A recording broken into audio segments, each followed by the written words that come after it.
I got a strange going on out here. Something just killed my dog. Something killed your dog?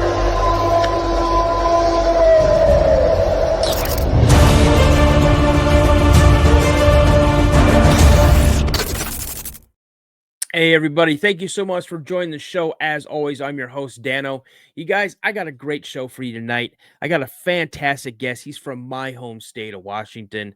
But before I bring this guest on, I just want to say thank you so much for all the support. If you guys have had an encounter and you'd like to come on the show, please shoot me an email at thecryptidpodcast72@gmail.com. Again, that's thecryptidpodcast72@gmail.com. And also, my buddy Josh from Mysteries Unknown and I have joined forces. We've teamed up. We've created Mysteries and Cryptids. What is Mysteries and Cryptids? You can check that out at mysteriesandcryptids.com. That's www.mysteriesandcryptids.com. Kind of peruse around the website a little bit. There are some things that are not available at the time, but we're slowly getting all the little tweaks and everything ironed out. So hopefully that will be at 100% very soon for you guys. Also, we'll be doing a podcast with Mysteries and Cryptids. We did a test run a couple weeks ago. And again, we're working the bugs out on that as well. So without further ado, you guys, I want to bring on a guest. His name is Jack Bowers, and he is from my home state of Washington. Ladies and gentlemen, let's welcome Jack to the show. Hey, buddy, how's it going? Good, thank you. Very good. We're hanging in there. Yes. So I heard part of your encounter on Jeremiah Byron's show, Bigfoot Society, and I was absolutely stunned. There you go. Looked like you had jumped off real quick, but I stopped listening to it because I was so intrigued by it that I like to hear these stories firsthand. So, Jack, jump on into the story. You said you're going to start with one that happened to your aunt's parents, correct? Yes. Let's hear that story. All right. Well, this was 1962. February of 1962. And it was down on the Northern California coast in a little town called Fort Bragg. And, excuse me, and my aunt's folks lived in a little house about 4 miles out of Fort Bragg. And this particular evening was kind of on again, off again, rain, on again, off again, moon, and some wind, and who knows what. I wasn't there. I recall that as a part of the telling of the story. And my aunt's folks, I'll just refer to them, Angie and Bud.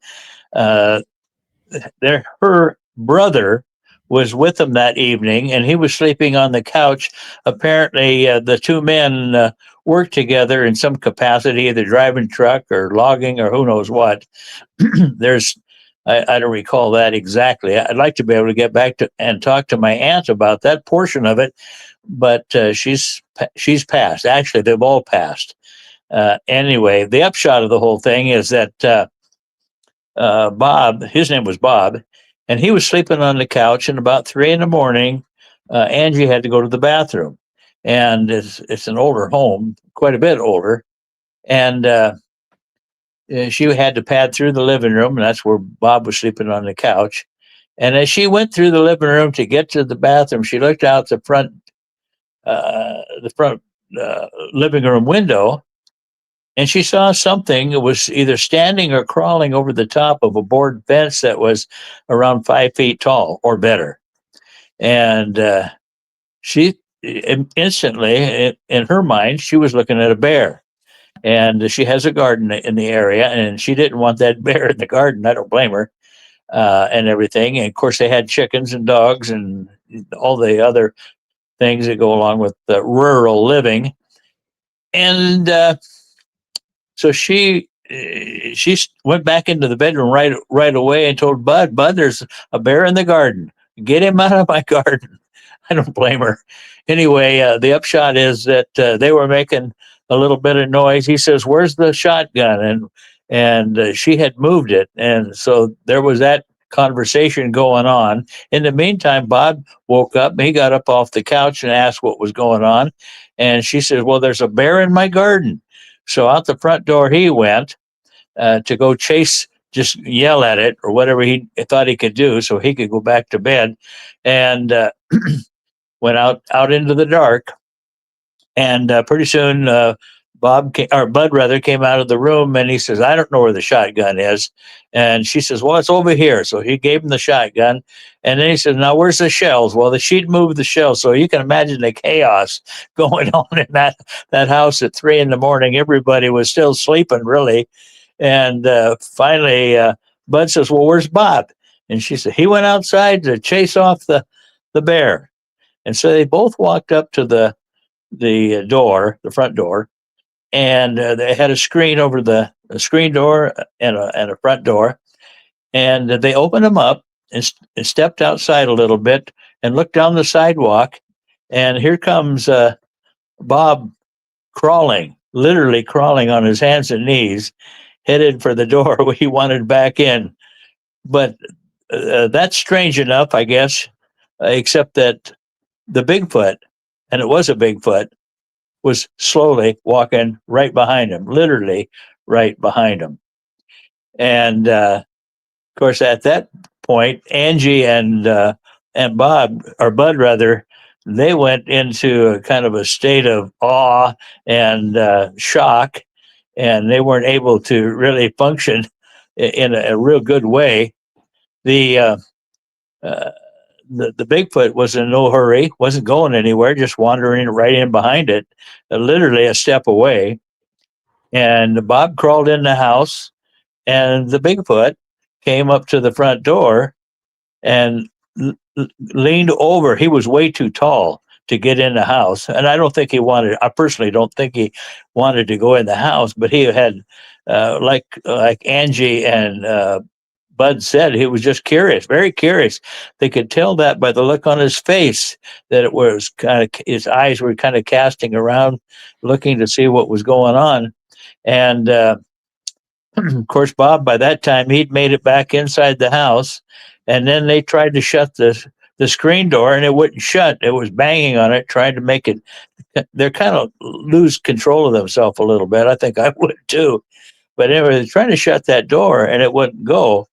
And so they stepped back a little bit, and they shut the big door, the main door.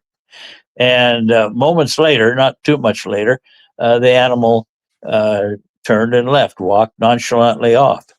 Well, they called right away. They called the police in Fort Bragg, and it took them half an hour, 45 minutes to get out there. And by that time, the Bigfoot was long gone. And when they took a report from everybody, they checked for there's footprints that they cast.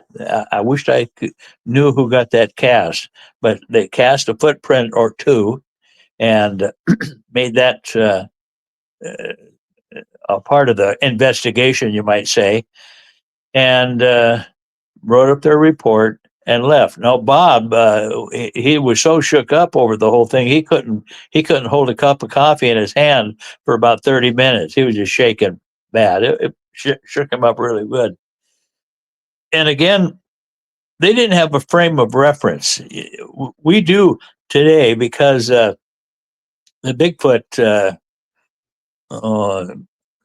story, let's put it that way, is everywhere. There's very few places you can't get a hold of a Bigfoot story or an account or something of that nature. But they didn't have any of that reference as far as the Bigfoot was concerned. They just took it as this animal, this critter, with a very human looking face, in a sense. I mean, it wasn't that far away from what they were looking at, and they said that face to face they were only a couple of feet apart, and that's probably the closest the recording of that particular event like that I can recall. But anyway, it didn't mean them any harm, and they didn't mean it any harm as well. And so they didn't think a whole lot more about that part of it, other than it was such a strange thing that happened. And there was a somehow, and I don't know how this happened, but there was a gentleman by the name of Ed who was a professor up in Ashland, Oregon, an art professor, and he was keeping track of various Bigfoot tracks and sightings and situations like that, and still all new to most people. And he came down there the next day or two, and had an interview with the folks, and went through those motions as well. And part of what happened there was a handprint on the sill. That handprint measured from heel to the tip of the finger, middle finger, is 11.5 inches. It's a big hand. And measure your own, and you'll see that's roughly half of that. But anyway, and it showed all the digits and everything, and they were rather short and stubby, but still overall it was 11.5 inches. And he traced that and drew that all out because he didn't have a camera to. And in '62, he wasn't thinking, or I don't know what the case is. Can't read his mind. But the upshot of the whole thing was he drew a tracing of it and filled that part in, and then put his own hand over that tracing so that you would have a comparable. Then he drew the rest of the house around it and all that type of thing. And that picture and that story and everything, or that part of the story anyway, is on display at the Cliff Barrickman's museum in Boring, Oregon. I've been down there 2 or 3 times and seen that. And Ed, the Professor Ed's daughter, verified all of that rather recently, as a matter of fact. So anyway, that's the 1962, the gist of it. We can go a little farther in that about 2 weeks later, Bud noticed that he had a whole brand new bag of dog food out in the chicken coop where they keep it, and it had been opened, but which they normally would do, but the bag was half empty all of a sudden. They didn't, and there was no mess or anything. It was just empty. At the same time, they had on a 2x4 by the chicken coop was a carton for a dozen eggs. And when it got past 6 or 7 eggs in it, they would take it in the house and put another carton out there. So they keep rotating that way. Well, one day when a couple weeks later, he said one day he went out there and there was half a dozen eggs, and he thought, well, I'll just leave that. I'll get it tomorrow. Let the hens do their thing. And he went back the next day, and all the eggs were gone. They weren't crushed rather. There were no egg shells. They were just missing. And if you've been around animals at all, a bear, a raccoon, anything in there at all would have made a mess. But this was not the case. Mr. Bigfoot had eggs for breakfast, I suspect. But anyway, that's what their conclusion was as well. And there were tracks. The tracks would come and go. And finally, they decided they just couldn't live there that way because Angie would be by herself for extended periods of time, sometimes days at a time. And they decided that was not a good setup. And they left that place. I don't know if they were renting and left it, or if they sold it and left it. I don't know I don't recall that. But they came up to Federal Way and explained all of this to us at one evening, just a month or two later. So it was fresh in everybody's minds, and I don't know. Bob might have still been shaken, as far as I know, but because it shook him up pretty good. But that's an interesting, to me, it's just as interesting as the Patty incident. No animals were shot in this film, and they didn't get a picture, that's for sure. But they did, and this is 5 years prior to Patty's involvement. And 5 years after, what was his name? Jerry Cruz, a little farther north, who was a bulldozer operator up in the hills, had noticed tracks around his machine, and he called attention to that. And there was a gentleman, Andrew Caravetti, or some such a Italian handle. He was a journalist from that area, and in the write up of the article, he talked about this animal with big feet, and the big feet stuck, and it's a good one. It's a good handle for it, and that type of thing. So there you got 1958. 5 years later, it's 1962, Fort Bragg, and about 5 years later was the Patty deal with Roger Patterson and Bob Gimlin. and uh, Bob Gimlin. Thank you. Yeah. Well, I got a quick So, question for you, if you don't mind. yeah, So, did they call it a Bigfoot, or did they call it some other name? that's a good question. I don't know what they called it. Okay. I can't recall what they called it because they were not versed in Bigfoot lore as you and I have the privilege at this juncture. Right. They called it. I don't I don't know exactly what kind of a handle they put on it, but Okay.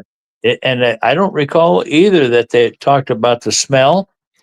I don't recall any effort whatever to challenge them at all, which to this day is, I think, rather interesting. I think that under normal circumstances, whatever that is, they I don't believe that they're vicious, that type of thing. Although although that doesn't hold true all the time and across the board. I mean, I wouldn't want to go up to one and uh, and check it out first.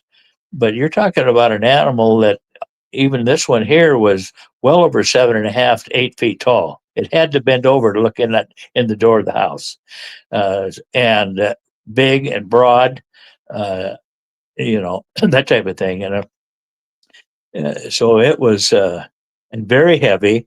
The footprints that it left in even though it had rained, the footprints that were left were much deeper than anything that they could have done. So it fits the bill all the way across, so far as what they say. And somebody had said that there was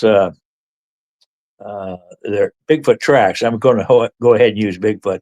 Bigfoot tracks as far away as 5 miles, that they tracked it here and there until they lost the tracks somewhere out there in a 5 mile radius.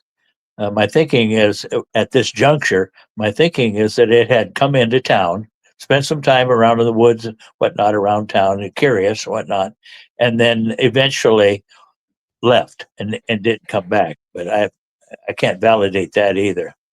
But the gist of the whole thing, as far as I know, it is first of all, they there was no hoaxes so far as they were concerned. It was straight arrow, no Mickey Mouse. It was an actual occurrence. It was written up in the police log for Fort Bragg, which are now gone. They don't know where that all went. That's 19. That was 68 years ago. So Yeah. that or 63 years ago rather. They're So that's long gone. they're long gone, Yeah. as is a lot of the other pertinent information. And Lord knows, I wished I'd had a presence of mind. Of course, I was 16 or 17 when I heard this, and I'm still chasing girls and going to high school and all the other stuff that goes along with a young teenager's mindset. Yeah. So other than the fact that I believed every word of them, there was no reason not to. I asked my aunt about that, and I says, "Is there a possibility that they were playing games with us?" And my aunt Shirley, a wonderful person, she says, "Nope." She says, "Now Bud and Bob might play games because that's just their nature, but Mhm. Angie, she was straight arrow on everything, no matter what it was. That was just her nature." Yeah. And so it's a very real thing in every way. And So that's all the evidence I need to know that they're there. Let's put it that way. so I have two more quick questions. Yeah, One, other than the height and the guesstimated weight, did they describe what color it was? dark. just Dark dark. color, dark color. Yeah, And my yeah, dark. last question is, why was Bud crawling back to the house? Did you ever Oh, know? actually, that's the best part of the whole thing.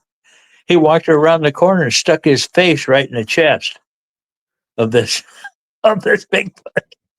I mean, it was he stuck his face right. He didn't expect anything like that. He thought he was going to look out in the garden and see a bear rummaging through a rutabaga patch or something.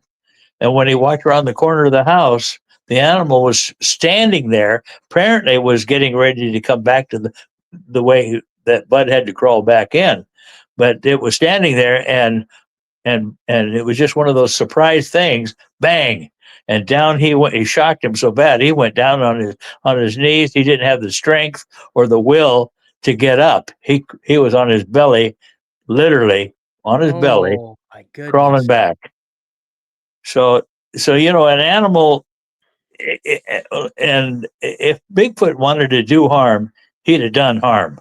Yeah. He would have done Absolutely. harm. But he knew who he was, and Bud soon learned who he was as well, and made for a whole different atmosphere. And indeed, yeah, they've never quibbled about that. They never questioned that. That was what happened. He just walked right into him. Just Bang. boom. Yep, right there. And Wow. down he went. And yeah, we laugh about it now. That's why I say that Bob crawled into the house and he couldn't hold a cup of coffee for half an hour. Mm-mm. So when you think about that, that's an eye opening. I don't want that experience. First of all, I couldn't afford to buy shorts. Mr. Jack, that That is was, yeah, go ahead. that's phenomenal.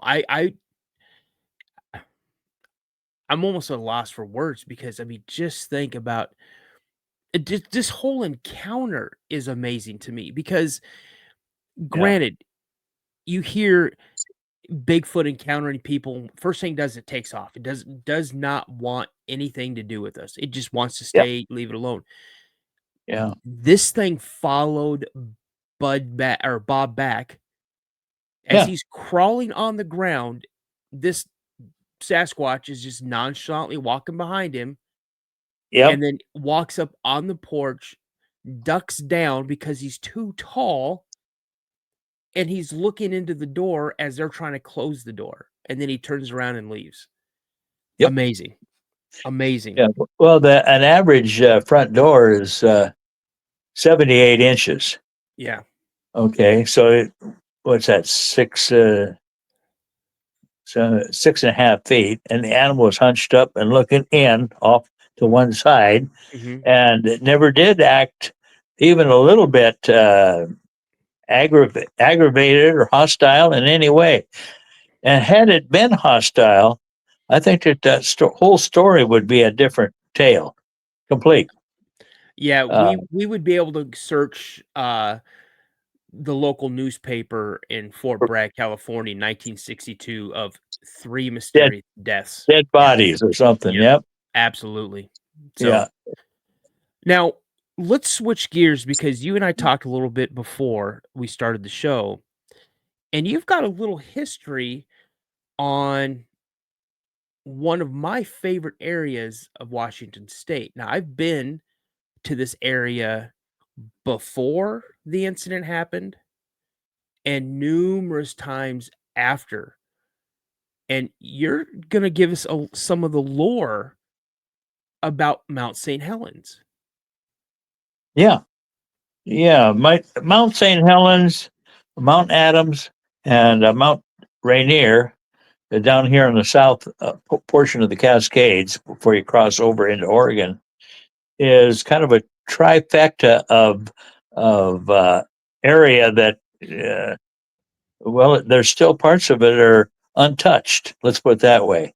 And so with that, there's all kinds of uh, activity there that is Bigfoot related.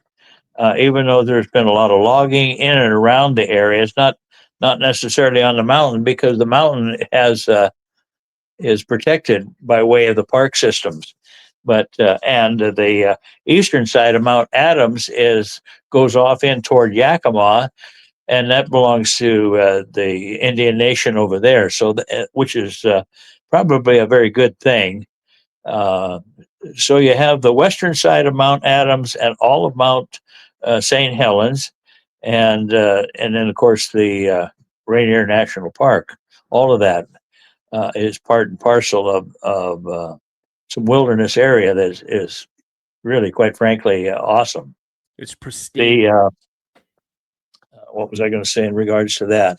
So anyway, the Mount St. Helens thing, which we were thinking about earlier, Mount St. Helens by the Native Americans called it Louet, Loowit, and that's that area, and it's kind of the cradle of Bigfoot activity in the Northwest, in and around Mount St. Helens and whatnot, and was more so prior to the mountain blowing up. It blew the 1,300 feet or something like that off the top, and Took out the whole north side. Huh? Took out. Oh, well, the north. The northwest corner is more accurate, but yes, and of course that all drains off into the Green River, the Cispus, the I think Cowlitz, part of the Cowlitz, Toutle River for sure. That went right down the Toutle River. Yep. Anyway, that was quite an event, and that's been 45 years ago as of this last May. And I recall my wife and I, we've been married for 57 years, and we took our kids, and prior to the mountain blowing, prior to any of the activity that led up to the mountain blowing, we would spend time driving the logging roads down there and poking around just to see what we could see. And that's our activity. We let other people go other places, but for us, it's just driving back roads. We love it. And I had a little Datsun 210 wagon, and I actually wished I had that thing today. That's a great little car. But we went up to Spirit Lake one day and drove down the freeway and then headed east up 504, I think it is, or 506. Anyway, up to Spirit Lake. And I met Harry Truman, the owner of the Spirit Lake Lodge up on Spirit Lake. Beautiful place. And that guy was kind of a rascally old curmudgeon for sure. He was one of those guys that he'd bite your head off until he actually put his hand out and shook your hand and talked to you a little bit and mellowed off, came back down a little bit. But he loved the mountain. It was his. If anybody's read anything about Harry Truman, that's who he was. Then you'd know that he was as fixed to that mountain as you are to your arm or leg. He wouldn't let any part of it go.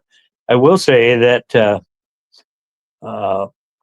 there's a book out it's called Harry of St. Helens. You can get them through the different resources, but Shirley Rosen, Rozen, wrote the book, and she spills all kinds of secrets about her. That was her stepdad, and she spilled all kinds of interesting secrets about who he was and how he thought, and it makes for a good read. And you'll read a lot of the book before Bigfoot actually surfaces as a part of his life. But that said, because he made his living off of tourists, he didn't talk a lot about them on the normal day in and day out relationship with people as they came up, because he didn't want to scare them off. They would come up to go skiing, or they came up to go camping or spend time at the lodge, or whatever the case is. So he wasn't interested in doing that, but he did share a lot of Bigfoot encounters. That's kind of I use that word lightly. Encounters with those that he hunted with and the people that he took out hunting. He would go for a week or 10 days, 2 weeks on hunting trips, and in the process of doing that, Bigfoot would come up. And I don't really know what he called those either at that time. Hairy man. There's all kinds of. They all fit, whatever the case is, whatever the name. But yeah, he was a different kind of a guy, and he was pretty much no nonsense. He was not. You hear about hoaxes and some of that uh, kind of garbage going on all the time, but that was not who he was. He was, an inch is an inch and a yard is a yard, and he didn't mess with the two. So that, which was a good thing. Although he's not afraid to mix in a little bit of larceny from time to time to mix up the troops. After I was done talking to him, and he mellowed a little bit, we had a pretty good chit chat. He always wore those kind of captain's hats. Yep. He just looked like he was the guy in charge, and he was. But anyway, I says, well, listen, we're up here messing around for the day, but we need to go back to Randall, and Randall's due north on the would be on the almost straight away from the mountain. Hmm. And I says, can I take some logging roads out of here? How can I get out of here? And so he kind of he looked at me a little strange. He said, well, you just go down this road here a little bit, take a left, and it'll take you right on down there. You'll get down there. It won't take you long. Okay. So the upshot is he got us so wound up down there in the brush. I didn't know if I'd ever get out. I was not thinking good thoughts about Harry Truman up at Spirit Lake. But anyway, and I had to go down some of the roads that I don't think I could have gone back up on. That was pretty hairy, but I figured the joke was on me after all was said and done, and we made it out of there okay. And I'm hazarding a guess a little bit. I don't exactly remember the date, but about somewhere between 3 and 5 years before the mountain decided to puke its guts out. It's like the late Yeah. 70s. Mid to Yeah, late yeah, 70s. that's right. Late 70s is perfect. And then at the same time, we live in a little town called Redwood, and I knew there's a lady that lived here, and her son was a pilot, light aircraft, and he did work for the Forest Service, mapping certain areas and doing this, that, and the other thing. And he flew over the mountain all the time, in and around those areas, and taking pictures and whatnot. And his mom and himself knew that there were Bigfoot up there. They were just as much believers on it as I am now. And she's passed away as well, but he'd go up there quite often, flying and looking and whatnot. And one time he was up there and he was just driving some of the back roads.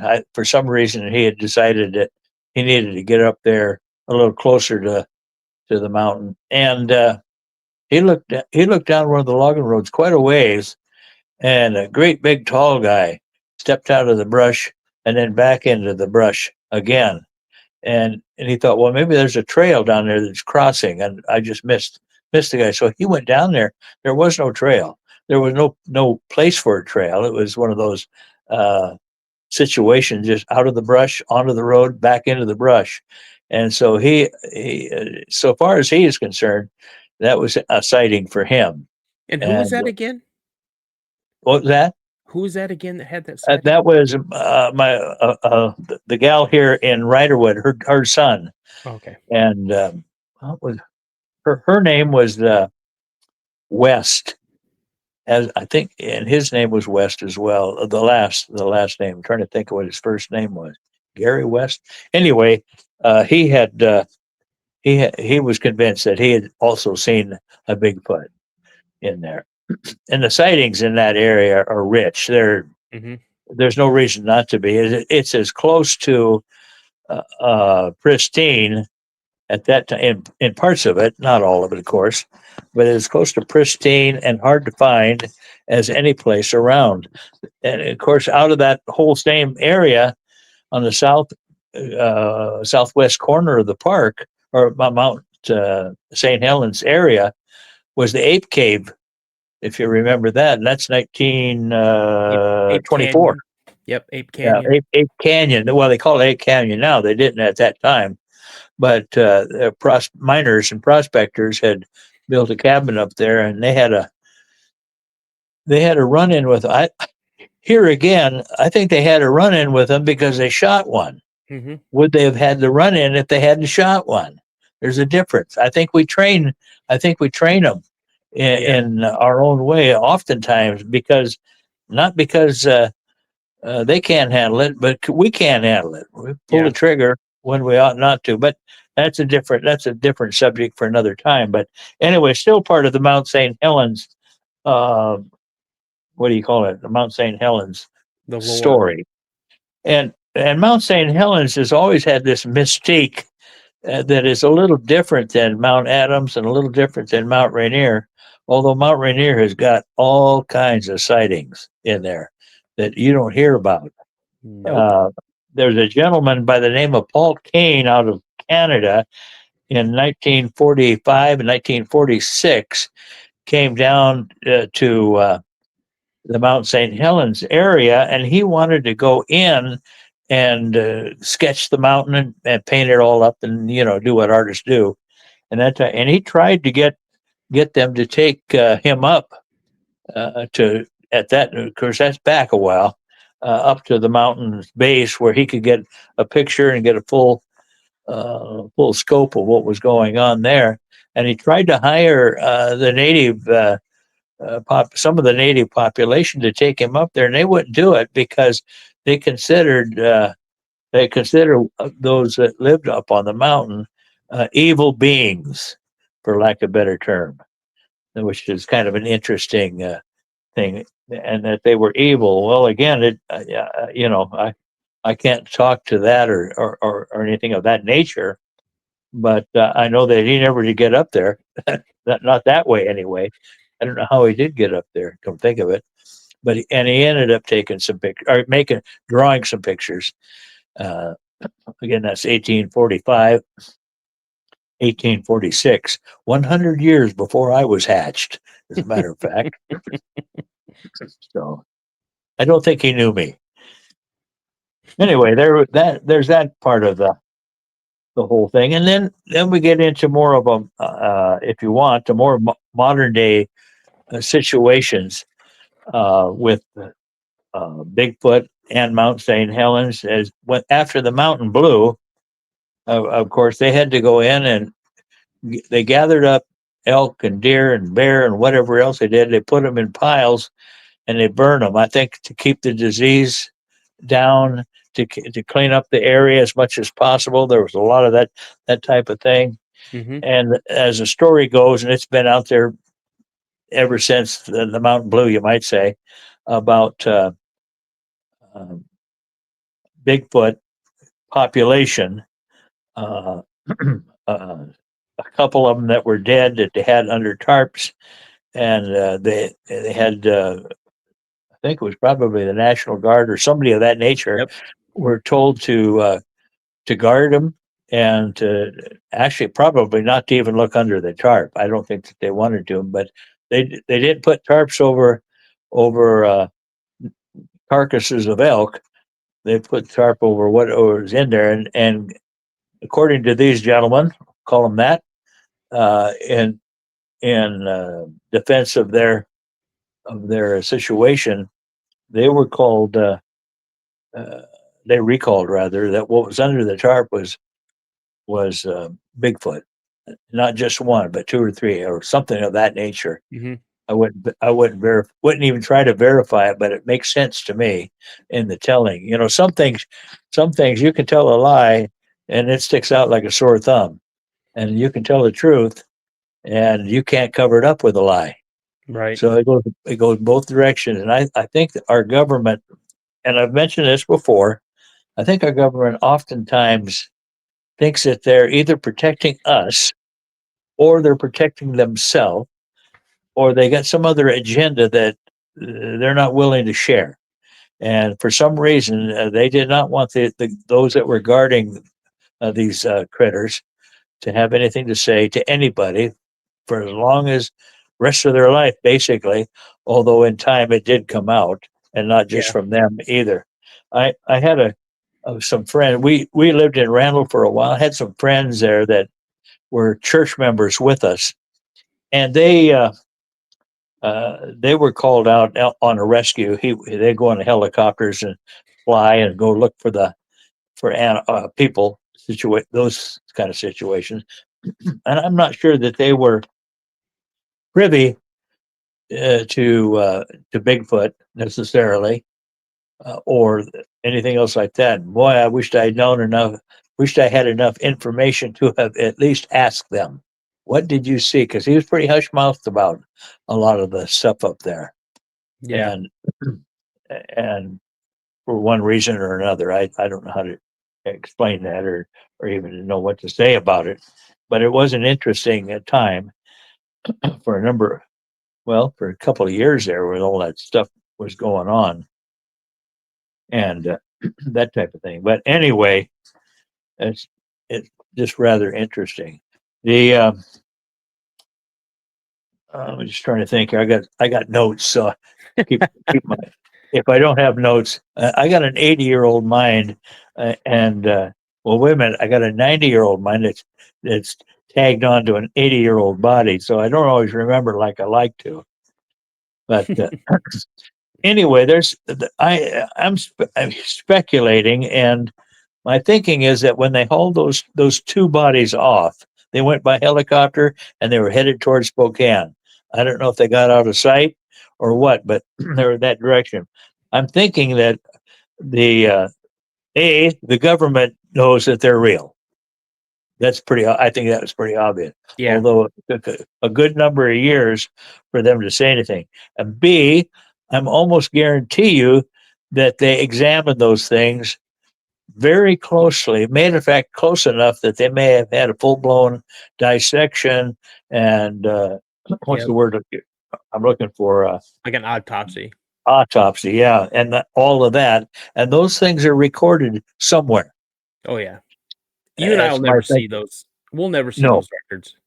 no, and that's a shame. That really is a shame because if they are just an animal, then the more we know about them, the better we are able to protect them and rethink our own response and relationship to them.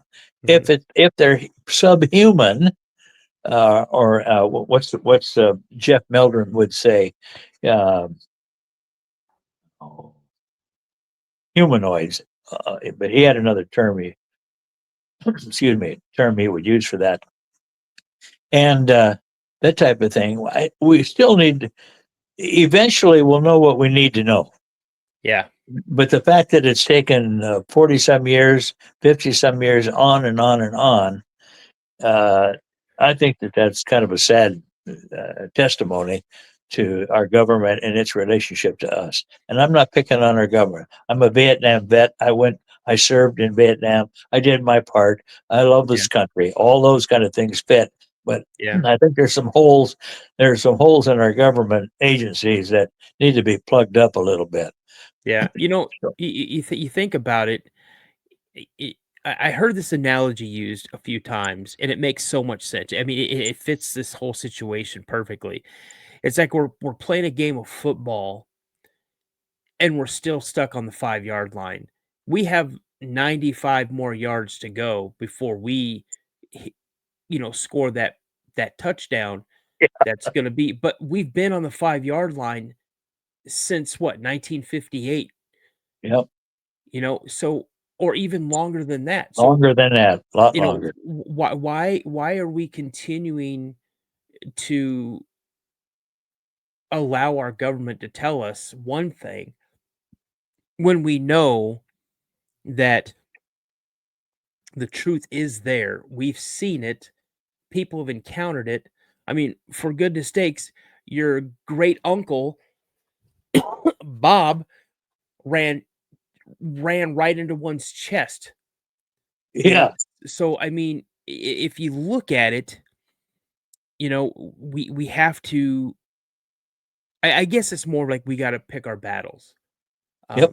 when it comes to things like this. So, I mean, I completely understand them wanting to hide it, but I mean, look how long it took them to say that UFOs actually exist, You and know, they've released footage of them.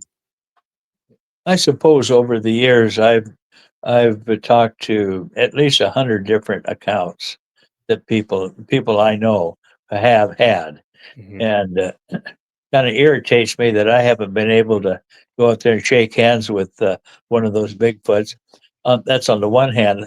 On the other hand, I might not want to shake hands with them. But at this Right. juncture, it's the proof is the evidence that they're there has long since been taken care of. Now, if they were looking for some other kind of evidence, which I have no idea, I don't even know what they're looking for. But but anyway, I'm satisfied that at the very least, they are a very clever, very interesting, very large, very capable animal. At the very least. Now, if I went the next step up as a relic humanoid, that's what Jeff would call it, as Hmm. an early progression of the human species, that's something else. Again, I don't know. I as a with no apologies at all as a Bible believing Christian, I would have a hard time fitting that one in. But I keep an open mind anyway. I'll let somebody else fill the blanks in on the far end of the spiritual part. Yeah. But even that, even if that's the case, still think they deserve at least recognition. Yeah. That's a starting point. That recognition and an understanding that for the most part they're just trying to make a living. I Yeah. know some of the testimonies of people I've talked to. They've seen the little ones, and they've seen the moms. They've seen family groups. They've been around them a number of times. If those animals, and I still use that term, if those animals had decided that they didn't want us at all, they would make life pretty miserable for us Yeah. because they're more than capable. Uh, My sighting in Graham, Washington was in 1984, and I saw a female. And for the year and a half that we lived on this property, it was about a year and a half we lived there. We realized we had a family unit that lived in the area oh yeah, because my brother had seen two juveniles. We had an encounter with like an older sibling of the two juveniles, and then I had glimpses of the big male, yeah, the big dad, so to speak. But yeah, I mean, and everything was relatively passive encounters. yeah. Well, I lived as I mentioned, I lived in the Capousin end corner Mhm, of Graham. Well, the last house in Graham, or the first house in Capousin. Pick your battle on that one. mhm, But out by Capousin Lake, and there's all kinds of stories that are out there. Some are ancient stories. Some of them are because that was so close to Mount Rainier there, and that mhm, sanctuary area, St. Regis Timberlands, 130,000 acres plus the park. That's pristine. That's they do what they want to do, mhm. and I could tell some funny stories about some of that went on there. And that'll be coming out in a podcast here with my friends Sarah and Jonathan Brown with Salish Sasquatch here in the next few weeks, I suspect. But Yeah, anyway, and yeah, there's all kinds of stuff going on and still going on, and I I I no longer question the if. I've gone far beyond that. So yeah. I know of I know of a couple instances. You got a little time here yet? You got about Sure, what 12 minutes? sure. Uh, I'll just kind of spit out a couple. I lived. We built an off-grid home out of Packwood, Washington. Most Washingtonians know where Packwood, Washington is, Mhm, just west of the White Pass.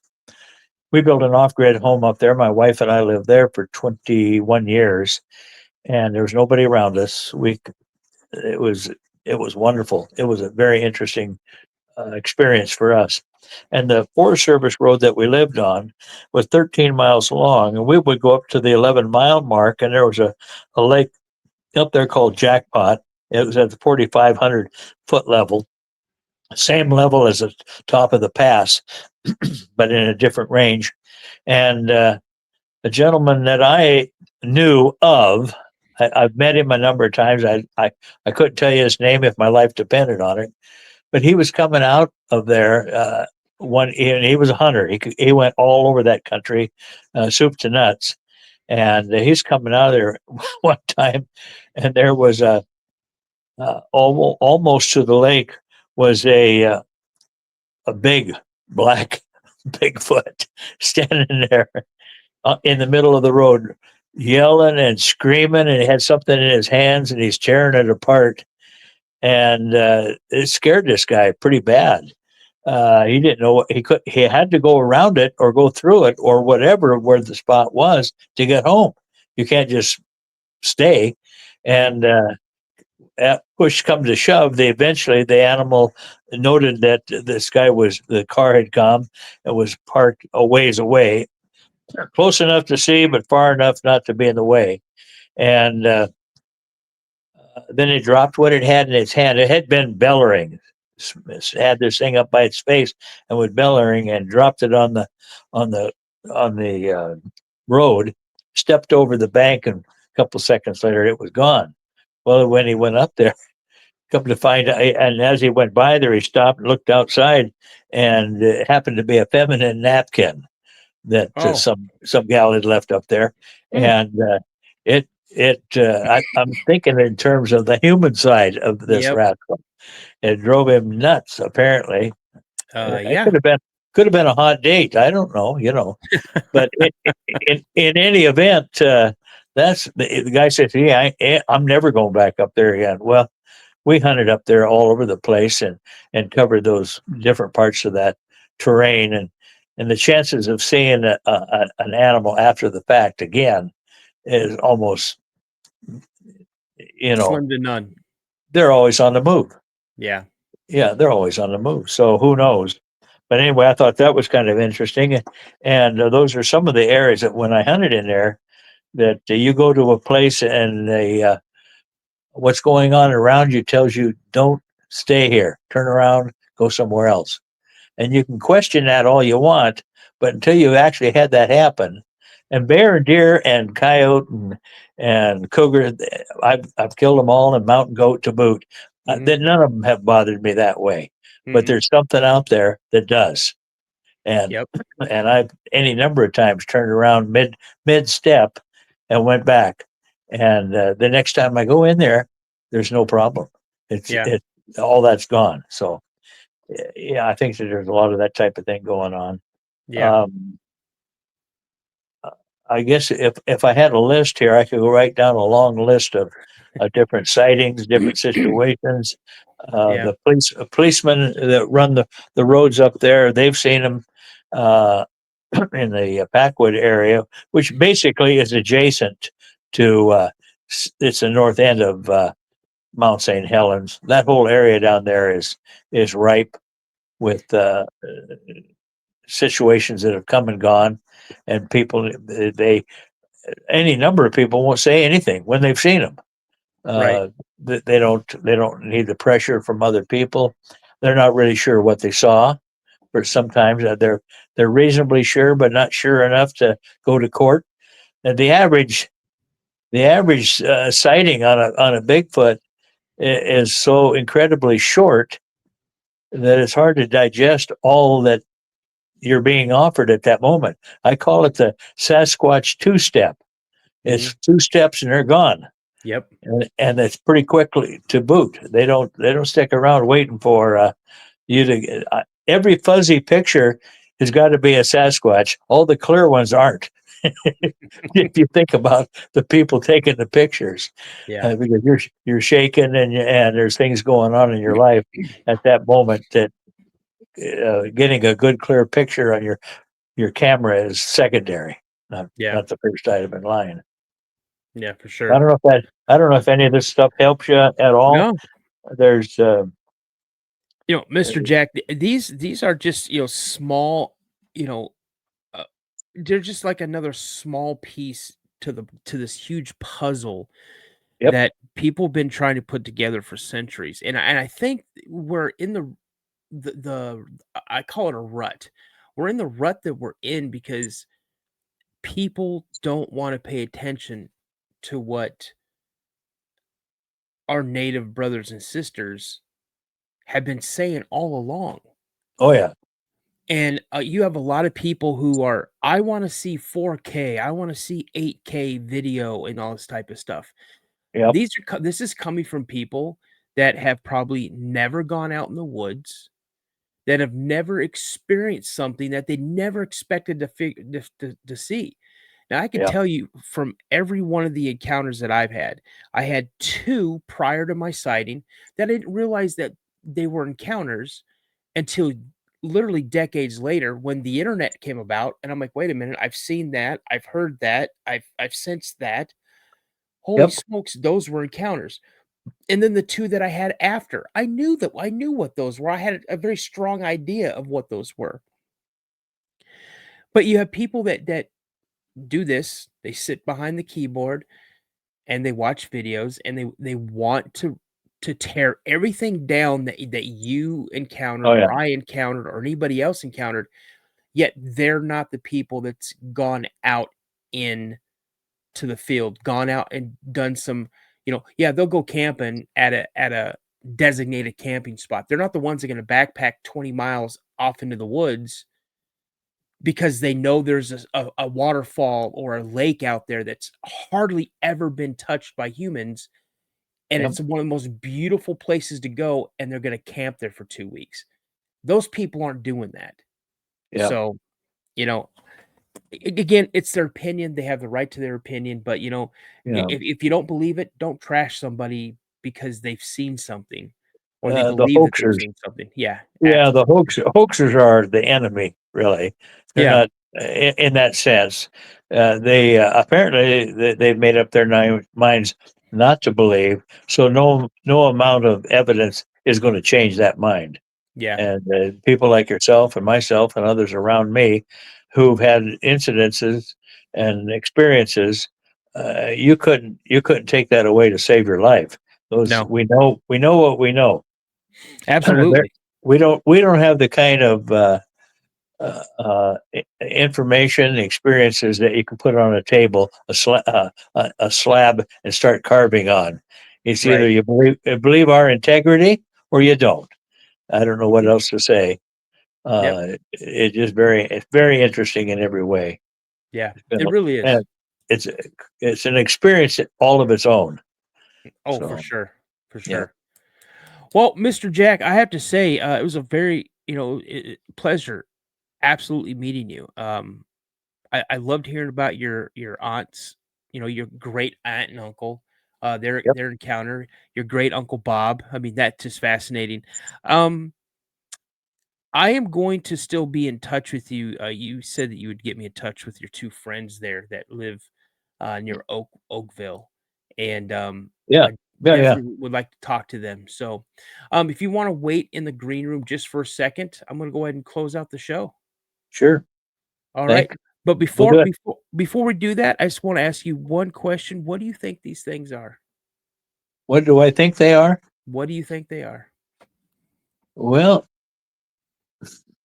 boy, if you reach back into antiquity, and I mean that's when there was nothing around us, and they were, and like I mentioned earlier, some of them I think will walk hand in glove with us Mhm. in any number of ways, and others are just our uh, our enemies, natural enemies. Like Mhm. well, look at any group of bear, for instance. One bear is naturally would rip your head off. The next one you can make a bunny out of. Mhm. So you never know. But personally, at this juncture, I don't think they're demons.